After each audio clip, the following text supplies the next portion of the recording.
এটাই শেষ সুযোগ রূপাকে শেষ করে দেওয়ার।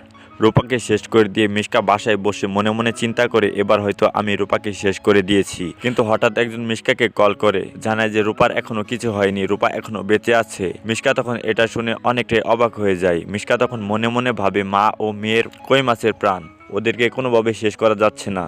ওদের শেষ করাটাই হচ্ছে আমার প্রধান কাজ। রূপাকে যদি এখন আমি শেষ না করি তাহলে আমার খেলা ঘুরে যাবে। তখন মিশকা তার পাপাকে কল করে তার পাপার কাছে সাহায্য চায়। তার পাপা মিশকাকে সাহায্য করার জন্য একটা মেয়ে পাঠায়। তখন সেই মেয়েটা আসলে মিশকা ওই মেয়েকে নিয়ে চলে যায় হসপিটালে। মিশকা তখন বলে যে আমি এইদিকে কাজ করব, তুমি ওইদিকে মানুষজন দেখো, কেউ আসলে আমাকে জানাবে। আর এটা বলে মিশকা সোজা চলে যায় রূপার কেবিনে।